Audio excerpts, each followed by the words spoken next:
They said Earth was dead weight. Outdated, unpredictable, and emotionally unstable. Those were the words the Galactic Council spat when they blacklisted humanity from the Inner Worlds Treaty. No one cared about the blue planet floating on the outer rim of Sector 9. They'd long drained it of its value. Minerals gone, atmosphere wrecked, population barely clinging to survival in broken cities. They thought Earth was done. But Earth had been watching and building. When the alarms sounded on Station Varun 8, no one took them seriously. A few bureaucrats glanced at the reports: radiation spikes near Mars, gravitational anomalies from Saturn's edge, but they dismissed it. Human tech, they scoffed, couldn't launch past its own gravity well without begging for alien scrap parts. They were wrong. In the dead silence of the Martian belt, something moved. The ship wasn't sleek or elegant like council crafts. It was brutal, angular, forged from scraps of Earth's fallen satellites, gutted space stations, and stolen alien tech. Its silhouette looked like a coffin built for gods, wrapped in scars and defiance. And from within it stepped the Titan. He wasn't a general, he wasn't a politician. He had no rank or badge, just a name the stars would learn to fear. Ward. Ward had been bred for war. Not in a lab, not in some bioengineered tank. He was the result of Earth's collapse, raised in the ruins of cities that used to be world powers. He grew up without a roof, surviving off stolen rations and fistfights. The only education he got came from watching invasion footage and learning every alien weakness humanity could catalog. When they came for Earth, he fought. When they left Earth to rot, he prepared. Now he stood 30 feet tall inside a mechanized exoframe built from everything Earth could salvage, Titan-class armor, powered by a cracked alien core and a human's will to destroy. Station Varun 8's commander, a three-eyed diplomat from the Corellian species, watched the incoming signal. At first, he laughed. Then the laughter stopped when the station trembled. Sensors exploded with warnings. Something had entered orbit. Something old, loud, and angry. When Ward landed, he didn't speak. He didn't ask for peace. He simply stomped forward, each step crunching steel. His armor hissed as it locked in its assault configuration. Plasma rounds bounced off his shoulder like rain on concrete. The council guards tried to contain him. They failed. He tore through them like they were cardboard. His right arm, modified with a kinetic pulse cannon, shattered force fields with ease. His left, an exoblade capable of piercing Corellian hulls, sliced through mechs like they were toys. Screams echoed in every corridor. Council Command tried to issue orders, to call in support from the homeworlds. But it was too late. The Titan from Earth had taken his first step, and he wasn't stopping. Ward didn't feel the pain when plasma grazed his side. Inside the cockpit of the Titan suit, surrounded by flickering red alerts and hydraulic hisses, he was far beyond the reach of fear or hesitation.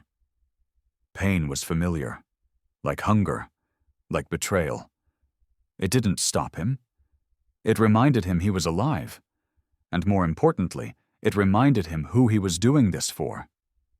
He wasn't here for peace. He wasn't here to talk. He was here because they thought Earth was done. As Ward's exoblade tore through another corridor wall, he heard them screaming. Not in any language he knew, but fear sounded the same across species. He kicked down the blast door that separated him from the station's command core. His boot left a dent deep enough to echo, and with a grunt of effort, he bent the thick alloy inward like it was wet paper. The guards on the other side were already shaking. 3 Corellians with ion rifles, 1 armed Nikari, scaled and cold-blooded, taller than him even outside the Titan suit. They formed up like they'd trained for this moment. Ward moved before they did. He launched forward with the propulsion jets in his back, the Titan's armor screeching as it ripped across the floor. The exoblade found the Nikari's neck first, cleaving through scale and bone. The ion blasts came next, burning blue streaks flashing past his helmet, one striking his shoulder joint, hissing against the composite armor. Ward spun, catching the nearest Corellian with his fist, an industrial piston punch that crushed the creature's skull with a wet crack. The other two fired blindly, but Ward ducked low, sliding across the scorched floor and sweeping both of them with a leg plated in scrap steel and revenge. He didn't wait to check if they were alive. He didn't care. "Command core secure," he growled, his voice distorted by the helmet's old, glitching comlink. "Cut the uplinks." Back on Earth, somewhere beneath the collapsed city of Old Berlin, a voice crackled through his earpiece. "Roger that, Titan 1. Satellite feed severed. No distress signal got out. You're green for Phase 2. Ward grinned. The real work was just beginning. He wasn't just here to kill. He was here to show them. For decades, Earth was mocked, turned into a mining colony. Its skies were stripped, oceans poisoned. When Earth protested, the Galactic Council called them volatile. When Earth begged, they were ignored. And when Earth finally fought back, they were labeled terrorists, uncivilized, dangerous. Ward was here to show them they were right. He activated the Titan suit's data jack and rammed it into the command console. Sparks flew, and the station's systems stuttered as Earth's virus took hold. Every secure channel, every private message, every hidden file. The data floodgate burst open. "Download complete," the voice in his ear confirmed. "You just exposed every secret they buried. Time to burn the rest." Ward didn't need a second invitation. He planted 2 seismic charges against the command module's fusion core and stepped back, staring at the ticking lights. The explosives were crude, salvaged tech, reprogrammed with human grit. No failsafe, no second chance. Just boom. He walked away before they blew. The hallway behind him lit up like a newborn sun, flames chasing his footsteps as he moved deeper into the heart of Station Varun 8. The explosion shook the orbital ring, ripping through the Council's databanks, power grids, and weapons vaults. Sirens screamed, emergency doors slammed shut, fire suppression systems fought uselessly against the chaos. And still he walked. Ward had one more stop, the detention block. That's where they kept them, the last humans captured from border raids, workers who fought back, refugees who begged for asylum and were instead locked in alien cages. Officially, they didn't exist. The Council erased them from records. Ward knew better. He reached the block after 15 more minutes of bloodshed, most of it not his. At the cell doors, he disabled the auto turrets with an EMP grenade and forced the panel open with a hydraulic crank. The gate groaned as it lifted, and there they were. 24 humans, weak and starved. Some were barely conscious. A few looked at him with wide eyes, unsure if he was a savior or just another nightmare. Most didn't recognize him, not that he expected them to. They didn't know his name, only what he represented. Earth's payback. "Move," he said simply. "You're going home." One by one, they followed. Ward handed them weapons, stripped from fallen guards, still warm from combat. He didn't have enough suits, not enough time. But he had fire. He had fury. That would be enough. The escape plan wasn't complicated. Blow the docking bay, hijack a ship, ride the fire trail back to Earth. They made it halfway before hell broke loose. The Council had finally responded. Not with backup, not with negotiations. With a war cruiser. It loomed outside the station's window, a massive shadow blotting out Mars. Ward looked at it for one long second. That wasn't just any ship. That was a Devourer-class flagship, one of only 3 in the entire Council fleet. It wasn't here to stop him. It was here to erase the evidence, to turn the station and everything inside it into dust. "They're gonna nuke us," one of the rescued humans said, panic rising in his voice. "They're gonna wipe this whole place out." Ward didn't flinch. He turned to the others. "Get to Dock Bay 3. Take the Seraph-class transport. I'll buy you the time." No, we go together." "You think that ship's gonna wait? You run, you live. That's the only shot you've got." He looked at the youngest one, a girl, maybe 15, eyes too hollow for her age. "You tell Earth what happened. You tell them the Titan walked." He turned and ran the other way, toward the station's main reactor. He knew what he was doing. The Titan suit had a fusion overload option. It was meant as a last resort, an energy burst strong enough to destroy anything within a 3-mile radius. Suicide protocol. They taught him how to trigger it the day he was fitted into the armor. He'd always figured he'd die like this. Alone. Bleeding. Buying time. When he reached the reactor room, the Devourer-class cruiser opened fire. The entire station shuddered. Fires erupted in the walls. But he was already moving, slamming his fist into the override panel, ignoring the heat cooking his armor from the outside.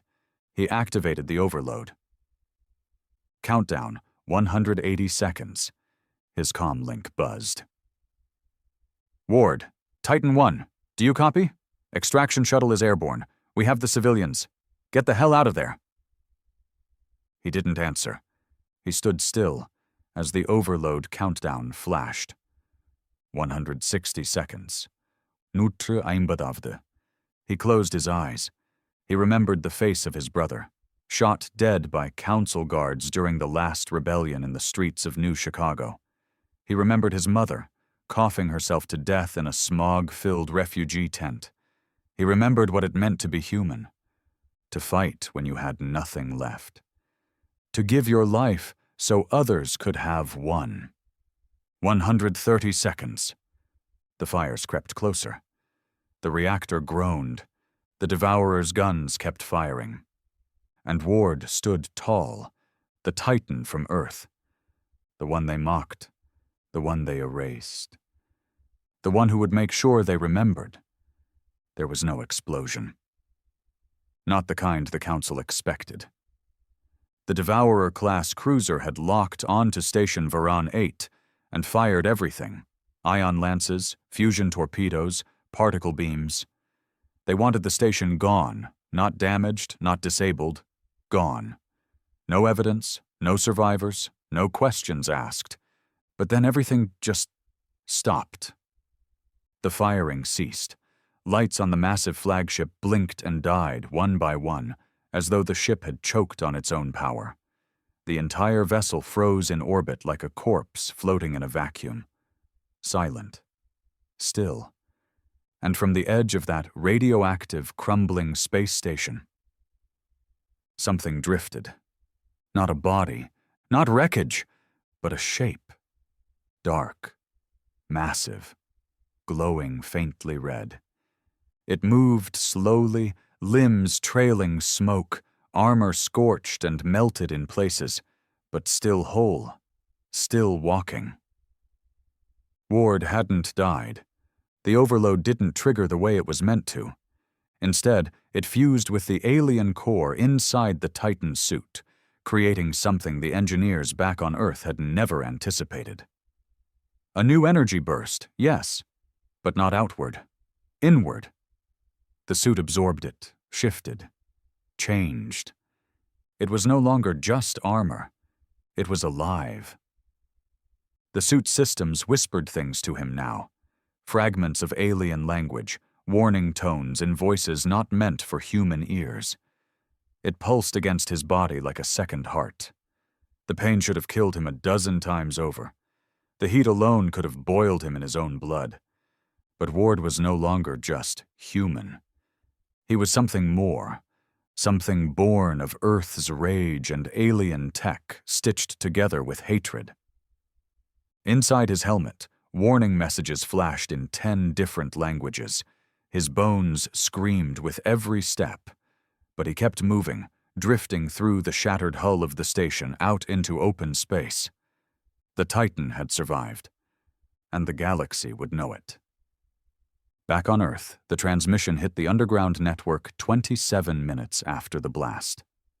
A low-res video, shaky and dark, but unmistakable. It showed Ward, limping but standing, walking through the burning ruins of Varel 8 with fire in his wake and bodies scattered like trash. The council insignia burned on the walls behind him. A message, etched in plasma on the steel. "We remember." The video spread like wildfire. First among the rebels hiding in the deep earth shelters. Then to the colony freighters drifting in council-occupied space.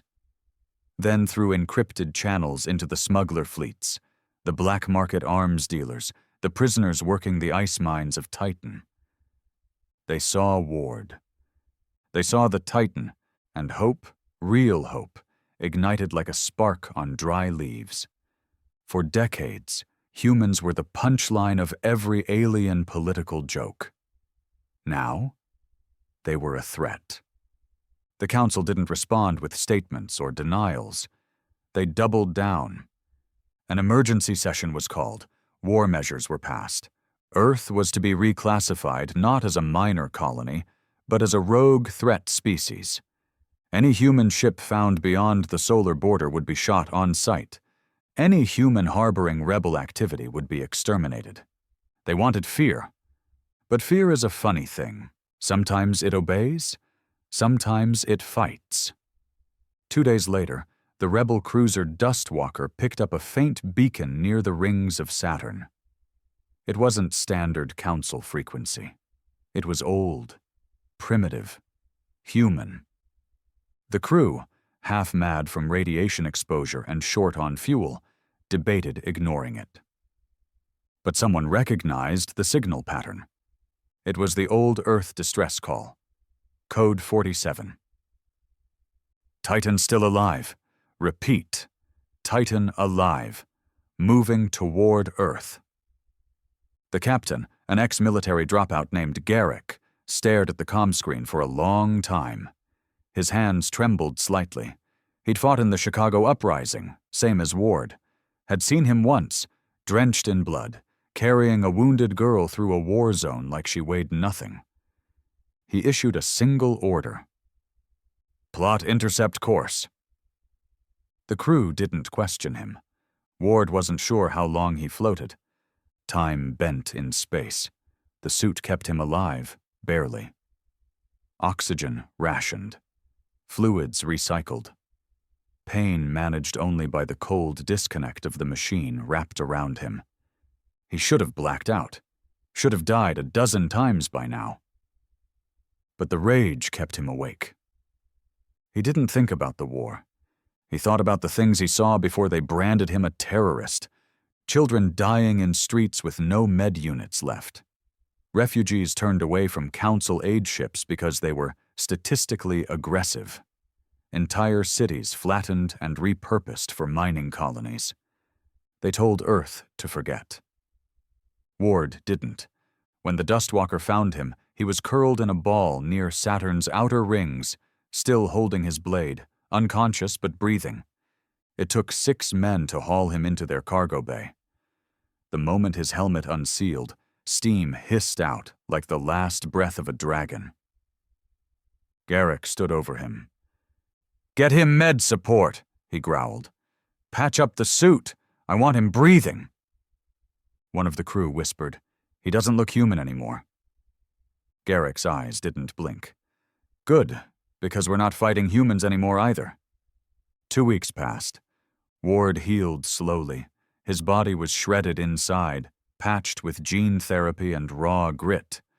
But it was his mind that remained sharp. Dangerously sharp. He didn't waste time. He mapped council weak points, outpost locations, supply chains. He knew how they operated, what they feared, and he had a message. They wouldn't win this war with petitions. They'd win it with explosions. So when Garrick handed him a plan, hit a council convoy carrying weapons for the moons of Myelon 3, Ward didn't hesitate. He suited up. The Titan was ready again. But something was different now. The armor obeyed him faster, responded not just to his movements, but his emotions. When he raged, the suit heated. When he calmed, it dimmed. It was alive, bound to him. And it wanted Ward just as much as he did. The ambush was clean. The Dustwalker used a solar flare burst to mask their approach. Ward launched from the ship like a bullet, crashing into the convoy's lead carrier. His blade punched through the engine core, igniting it instantly. The remaining guards scattered. The Titan didn't. He moved like judgment itself, cutting, stomping, unleashing pure chaos. The convoy exploded across the moonscape, fire reflecting off the Titan's burning armor. And above it all, he carved another message in plasma. You wanted silence, you got a storm. Back on the Council homeworld, panic spread like poison. They thought Earth would fall in a decade. Now they feared it would rise in a year. And leading the charge, a ghost in black armor, the Titan from Earth. The one they tried to kill, the one they ignored. The one they'd never forget. They called him the Black Scar now. It wasn't a name the humans gave him. It was what the aliens whispered over encrypted channels, in dark council rooms, and among the shattered remains of their dead. Wherever Ward struck, he didn't just destroy their equipment. He left a wound that didn't heal, a scar, a memory. It wasn't just one convoy anymore. In the 2 months since the Varun 8 massacre, Ward had hit 11 separate targets: munitions bases, communication hubs, off-world depots. The Titan had become myth. Some said he couldn't be killed. Others said he'd already died, and what they were fighting now was something else entirely. They were both right. Ward wasn't alive the way most beings understood it. The human body inside the suit still bled, still hurt, still needed sleep, medicine, rest. But the machine didn't. And together, they were more than either. The Dustwalker had become his mobile command ship, retrofitted for speed and stealth. Garrick handled the ops. The crew followed every word Ward gave like gospel, because they saw something in him that hadn't existed in decades, a future where Earth didn't kneel. It was during the Takari raid when things changed. The Takari outpost wasn't just a weapons depot, it was a breeding camp. Earthborn prisoners had been sold off to it for decades, used as labor and worse. The council called it rehabilitation. Ward called it hell.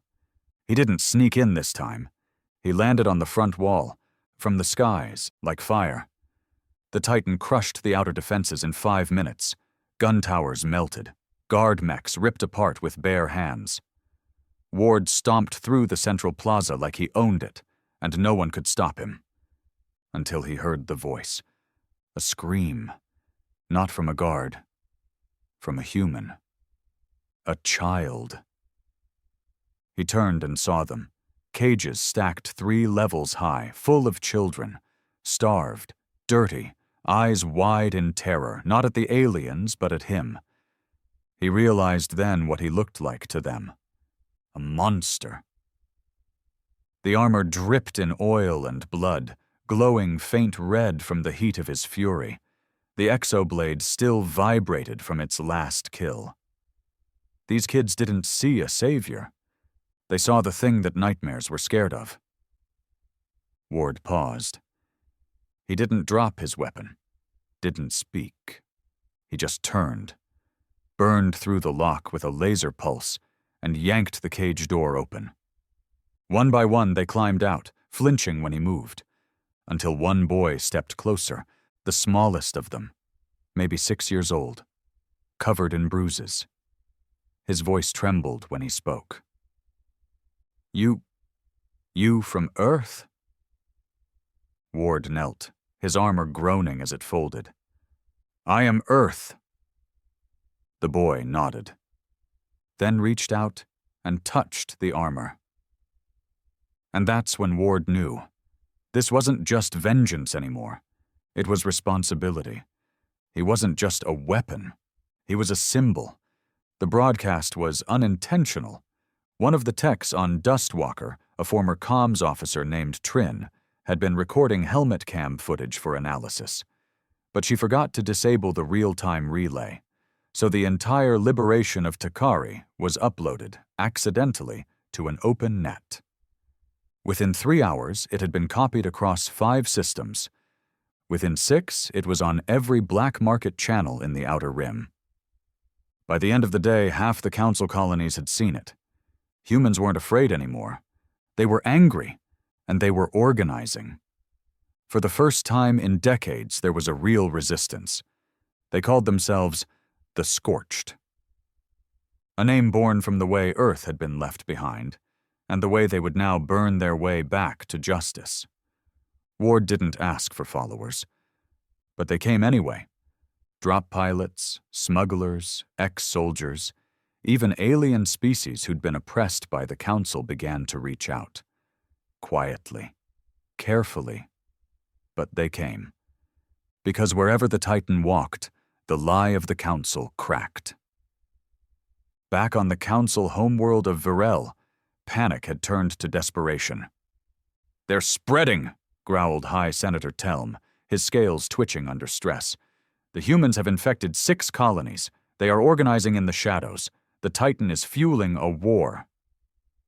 "And we helped," muttered Commander Yalzek, the only one willing to admit the truth. "We didn't kill him when we had the chance. Now he's becoming an idea." "Then ideas must bleed," another hissed. They voted in silence.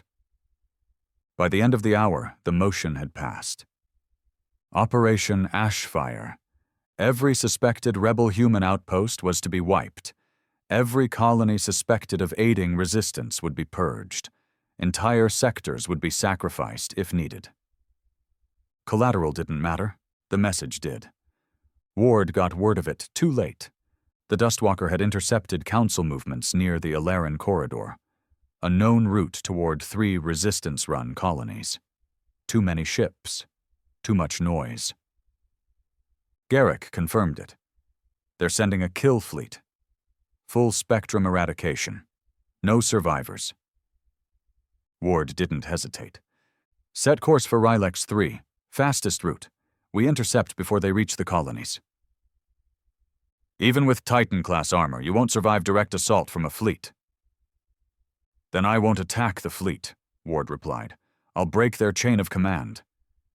He pointed to a blinking point on the map. "The dreadnought Vol Hallam, the fleet's control vessel. Cut the head. Let the body rot." The assault wasn't clean.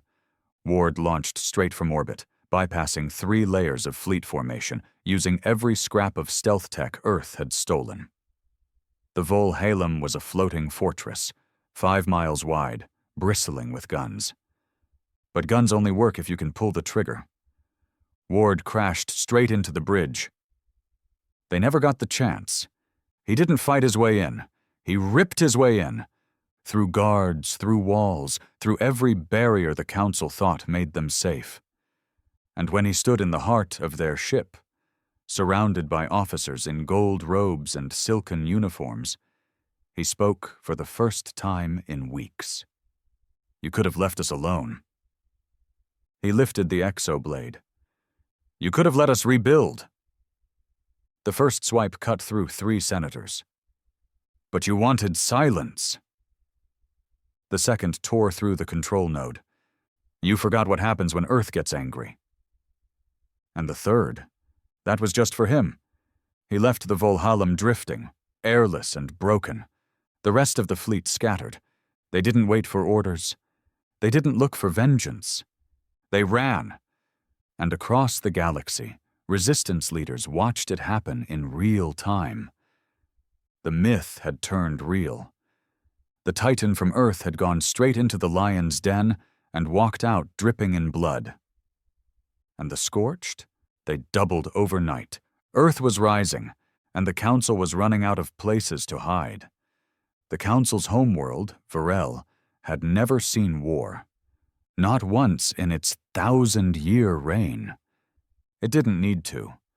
Every other world bent before it. Every rebellion crushed in orbit. Every dissenter erased before a blaster ever needed to be drawn.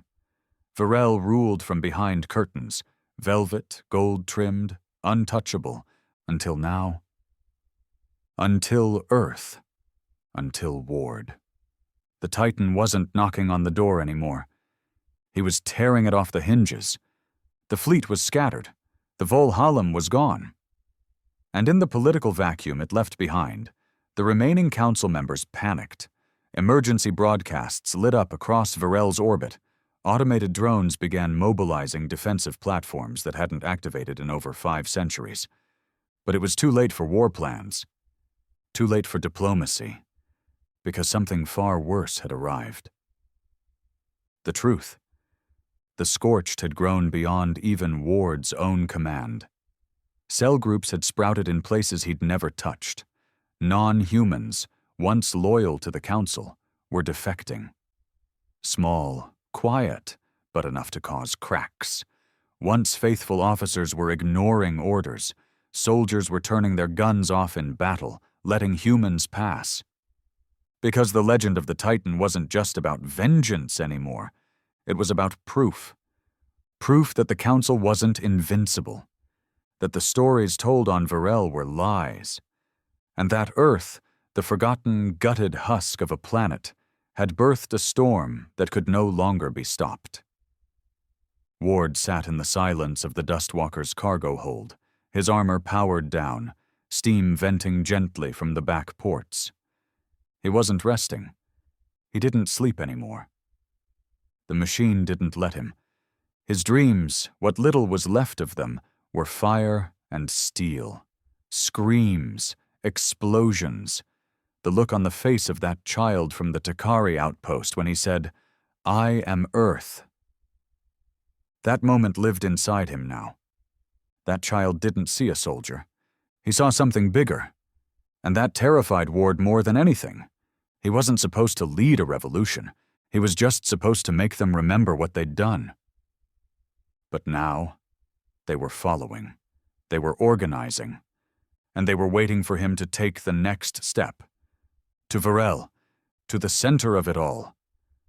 Garrick stood beside him, arms crossed. The old soldier had gone gray at the temples, his body worn thin from months of hiding and war. "We hit the homeworld," he said, "and we lose the last of the diplomacy. This becomes full extinction-level retaliation. You know that, right?" Ward looked at him. "I'm not here for diplomacy." Garrick sighed. "Thought you'd say that." Then tossed him a small device. "What's this?" Ward asked. "Coordinates. Underground rail near Varel's old sector dome. It's the Council's vault. All their records, their lies, their cover-ups, real ones, hidden for centuries. You leak those files into the network. We don't just win, we end them." Ward stared at the chip for a long moment. "Then we end them." The approach wasn't clean. Varel's skies bristled with orbital guns, each one 10 times the size of the cannons on Volhallam. They fired as soon as Dustwalker broke into low orbit. 3 plasma rounds tore through the left thruster. One of the crew was vaporized instantly. Garrick cursed. "Brace! Manual override!" Ward didn't wait. He slammed open the airlock and launched out of the ship. No stealth, no cloaking. Just the Titan. He plummeted through Varel's atmosphere like a comet, fire trailing behind him. The impact shattered a skyscraper dome on the outer district, sending glass and steel raining down on the posh market towers. Civilians screamed and scattered. Drones deployed. Ward didn't stop. He activated the pulse cannon and cleared the plaza in seconds.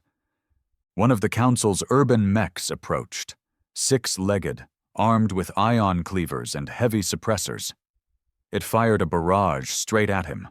Ward dove into it. Literally. He pierced its outer shell with the blade, climbed into the cockpit mid-fire, and tore the pilot in half before rerouting the mech's own weapons to fire on its allies. Varel's defense line collapsed in under 9 minutes. He found the vault deep beneath the old Senate spire, hidden behind false architecture and cloaked fields. It was real, just as Garrick said. A crystalline server structure stretching a mile down into the planet's bedrock. Ward stared at it. So much data, so many secrets. Every genocide, every slave labor colony, every human accident conveniently scrubbed from the historical logs, every lie the Council ever told. Proof.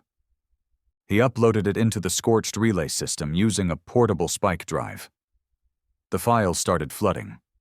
Earth would see, the colonies would see, the galaxy would know. No more hiding. No more pretending. The Council was exposed, but it wasn't over. Not yet. Because as Ward emerged from the vault, something hit him. Not a weapon.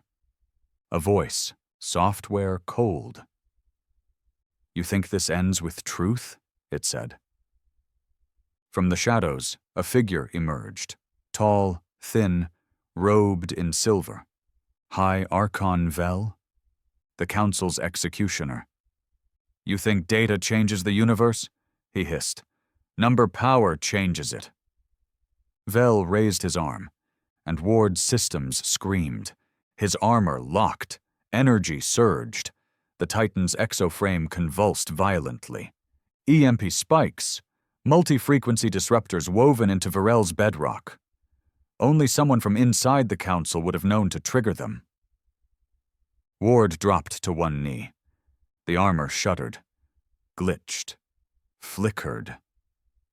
"You're nothing," Vel spat. "A corpse in a machine, a tantrum." He walked closer. "I admired the fear you caused. It was amusing. But now, you die." Ward stared at him, his eyes burning through the helmet. "No." He forced one hand to move, then the other. The armor glitched again, then roared. Vel blinked. Impossible. Ward rose, 1 inch, then another. The EMP field wasn't failing. The armor was adapting, absorbing, evolving. Ward's voice came through the speaker, low and shaking with power. "You forgot one thing." "What?" "We're human." He lunged. Vel never screamed. The blade punched through him too fast. Outside, the skies over Varel began to change. The resistance had arrived.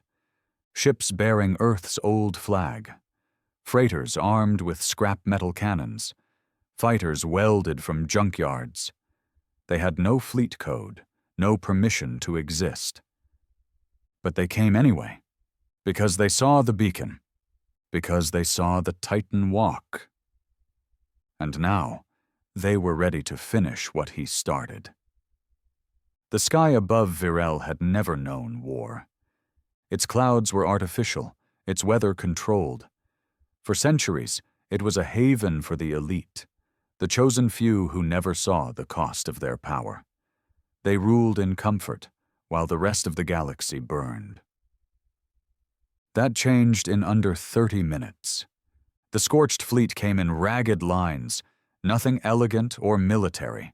These were stolen freighters, refitted cargo haulers, personal ships bolted with guns, ugly, loud, desperate. But they didn't need beauty. They had fire. The orbital defenses of Varel opened up, unleashing volleys of ion bursts and fragmentation torpedoes. But the scorched had numbers, and more importantly, they had one thing the Council didn't: a reason to fight.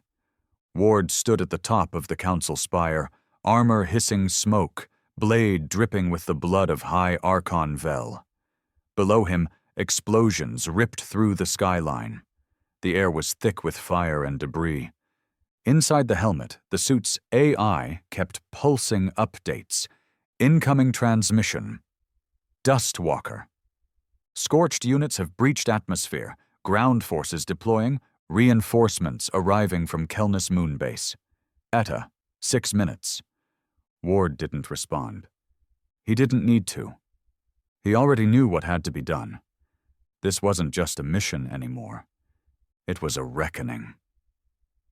Garrick's voice broke through the comms. Ward, you hearing this? They're dropping orbital glassers on the lower sectors. Council's trying to wipe out their own people to kill you. Ward didn't flinch. Let them try. He jumped. 30 stories down, straight through glass, metal, flame. The Titan slammed into the plaza below, a shockwave exploding outward. Guards scrambled to respond, whatever loyalists remained. They were armed with plasma rifles, seeker drones, even a heavy mech unit painted in gold trim. Ward charged through them like a wrecking ball. The first guard exploded under his piston punch. The second melted from a pulse blast to the chest. The mech opened fire with a barrage of heat-seeking missiles. Ward caught 2 on his shoulder and launched the third back with a flick of his blade, detonating it against the mech's face. The rest broke and ran. The civilians who hadn't fled watched from windows, eyes wide in disbelief. This wasn't a terrorist. This was justice incarnate. And for the first time in 1,000 years, the ground of Varel shook. The Scorched began landing. They used anything with wings: rusted transports, converted mining rigs, jump packs powered by stolen fusion cells.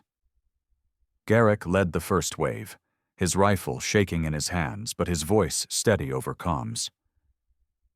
We breach the Citadel gates, plant the charges, and blow their legacy to hell. They moved like fire through the city's outer rings, using the chaos Ward created as cover. Resistance was fierce. Council death squads patrolled the inner wards, using citizens as shields. But the Scorched had nothing left to lose. They fought like ghosts. And they started winning. Inside the heart of the Citadel, the last of the Council sat trembling. They'd locked themselves in the core chamber, where a backup AI maintained planetary control. Climate, orbital systems, defense towers, everything ran through it. And now it was failing. The data Ward uploaded had cracked open the vault, and the system was crashing. Senator Drell, a leathery Skith with bioluminescent skin, slammed her fists on the console. We must evacuate, now! There's nowhere to go, another hissed. Every fleet is compromised. He's turned them all against us. Then the door trembled. Not from explosives, from footsteps. Heavy, measured. Boom, boom, boom. Seal it, someone screamed. Too late. The metal burst inward, and Ward stepped through, lit by the glow of burning systems and the pale terror of the galaxy's most powerful cowards. He said nothing. He raised his cannon. The last council chamber turned into a tomb. Outside, Garrick and the Scorched breached the east wall. He watched the explosion from afar, bright, sudden, final. The council was dead, not symbolically, literally. Garrick lowered his rifle, exhaling slowly. It was done, or so he thought. That's when the sky cracked open, not from ships, from the Earth itself. Varel's deep-core reactor had been hidden beneath the council chambers for centuries. A last-ditch failsafe. If the planet ever fell, they'd take it with them. Ward hadn't known. But the AI did. The Titan suit screamed a warning. Planetary core breach detected. Time to critical failure! 10 minutes! Ward staggered, flames licking his armor. This wasn't victory, it was annihilation. They were willing to destroy the entire planet rather than let him live. He activated every channel he could. Evacuate. All scorched units, get to orbit, now. Garrick's voice broke back. Ward, there's not enough ships. Do it! What about you? Silence. Then, I started this. I'll finish it. The Scorched began pulling out, fighting through chaos to reach whatever ships were still mobile. Garrick refused to leave until the last freighter lifted off. Dozens of humans stayed behind with him. Mechanics, runners, rebels who'd lost everything. Because now? They had something to die for. Ward reached the planetary core with 6 minutes left. The vault was collapsing. Radiation levels off the charts. The heat alone would melt steel. The floor beneath his boots cracked with every step. He reached the failsafe, a control node, a way to vent the core into the upper atmosphere instead of allowing full detonation. But it was locked. Biometrically, only a council signature could open it. He looked down. Vel's blood still coated his blade. He dug into the armor's storage and pulled out the severed hand, pressed it to the node. The core hissed, vented, stabilized. Just enough.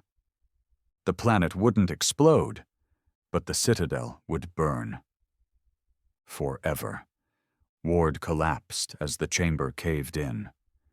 The Titan armor locked around him, sealing tight, cocooning him in a shell of molten metal and silence. No escape, no exit, but no surrender either. He'd done what he came to do. He made them remember. 30 hours later, the Scorched broadcast their first official message. From a salvaged station in the asteroid belt, Garrick stood before the camera. This galaxy belonged to tyrants, he said, but we took it back, not with peace, not with promises, but with fire. He held up the old Earth flag, torn, burned, but still waving. And we did it because one man reminded us what it meant to be free. A pause. Then, we don't know if he survived. Maybe he's out there. Maybe he's gone.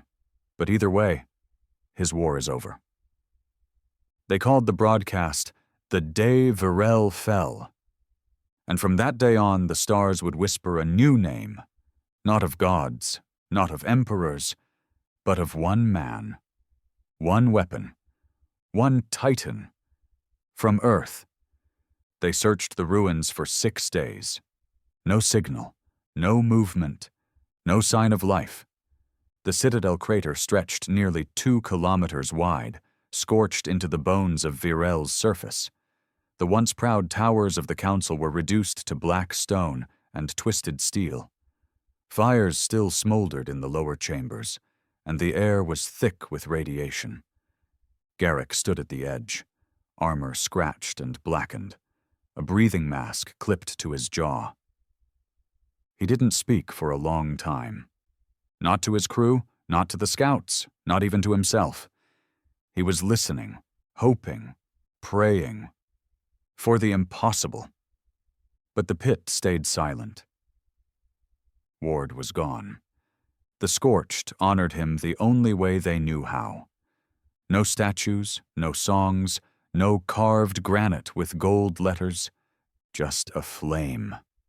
One eternal burn lit from the fusion core of a downed Titan mech, mounted in the center of the old Earth refuge on Crixus 4.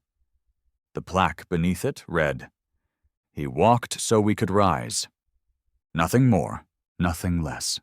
And slowly, the galaxy began to change. The council was dead. Its fleets scattered, its leaders buried, its systems thrown into chaos. What followed wasn't peace. It was power vacuum. Rogue factions rose overnight. Warlords, pirates, mercenary syndicates using the collapse as an excuse to carve out new thrones. Entire colonies once loyal to the council turned feral. Old grudges resurfaced. Blood debts long buried came calling, and in the middle of it all, humanity. The Scorched weren't an army anymore. They were a nation, and Earth, once stripped of its dignity, now held a voice in the galaxy's future.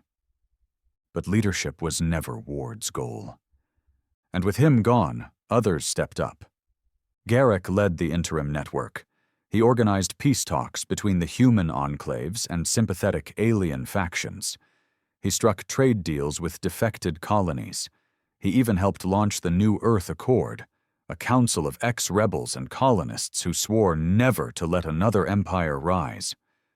But even as the politics shifted, the streets still whispered one question. Was Ward really dead? 3 months later, the rumors began. A mech spotted on Delcar's moon. A single armored figure walking across the scorched plains of Velos Prime, leaving behind a graveyard of mercenary ships. A hacked comm transmission full of static, but buried beneath the noise. A voice. Low. Guttural. I remember. No proof, no footage, no confirmation. But Garrick knew better. He sat alone in the strategy chamber of the Dustwalker, staring at the grainy freeze frame pulled from a distant asteroid relay cam. A silhouette, huge, broad, one red eye glowing faint through the shadows of a ruined mining field. The profile matched. The gait matched. And the silence? That was Ward's signature. He's still out there, Garrick muttered. Still fighting. But if Ward was alive, he wasn't returning. He hadn't broadcast a message, hadn't reached out to the Scorched, hadn't called Garrick once. And Garrick knew why. Ward never fought for the politics. Never for the council or the territory or the new treaties. He fought for the silence. For the dead. And once the council burned, his war was over. But not his guilt.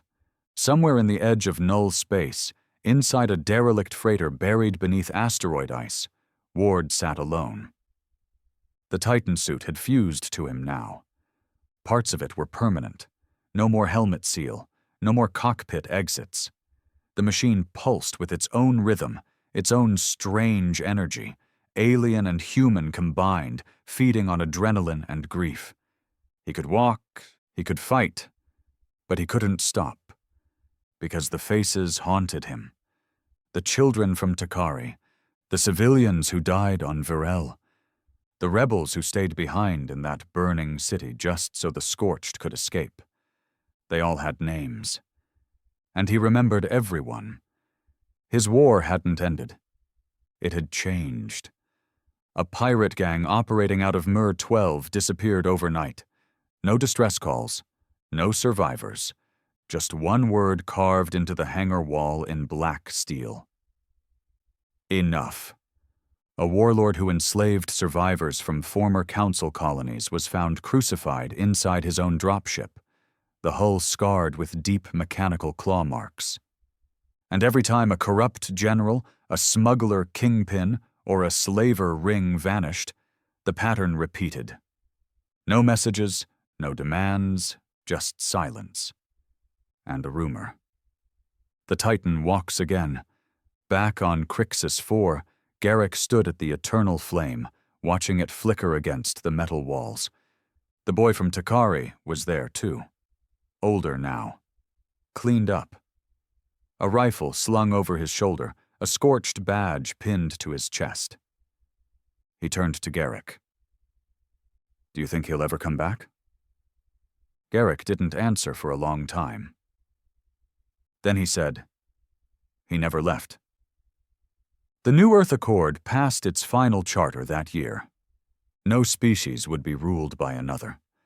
No world would be stripped and forgotten. And no one would be allowed to forget the man who made that possible. The man who didn't ask for power. The man who didn't seek glory. Just the right to be remembered. In the quiet corners of space, in the places the council buried and burned, people still tell stories. Stories about a monster wrapped in armor, born in fire, who turned the galaxy upside down. Some say he's vengeance. Some say he's justice. Some say he's already dead, and everything else is just ghost stories. But ask any scorched veteran what they believe, and they'll all say the same thing. The Titan is still walking.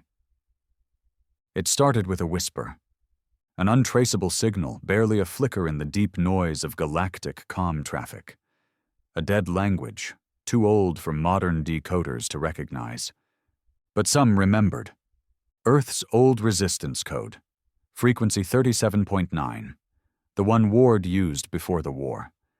It repeated every 6 hours, transmitting from a drifting asteroid field in Sector 19. Garrick heard it first.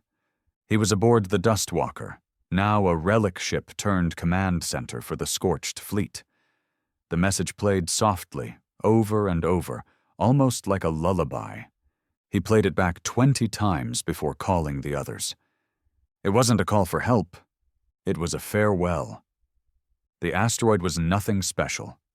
Just another dead rock spinning in space. No gravity, no atmosphere, no heat signature. But buried in the ice, they found it.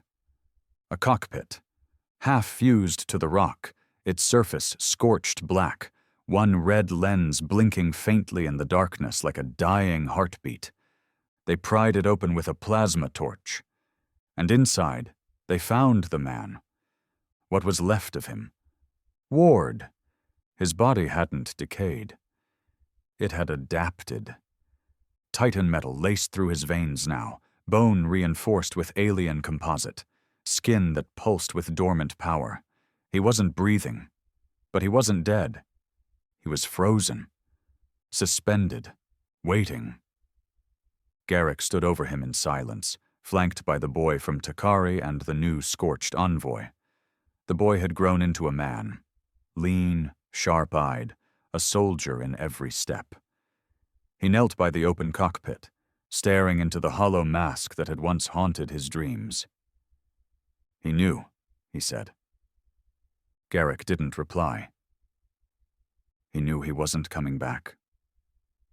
Still silence. He didn't just fight the council, he made sure they never came back. Garrick finally spoke. And now it's our turn. They didn't bring Ward's body back. They left it in the rock, just as he chose. But they built something around it. The monument wasn't public. It wasn't on any map. But those who fought, those who bled, those who survived, they knew where to find it. Deep in the asteroid fields, hidden from the civilized lanes, there was a chamber carved from ice and steel.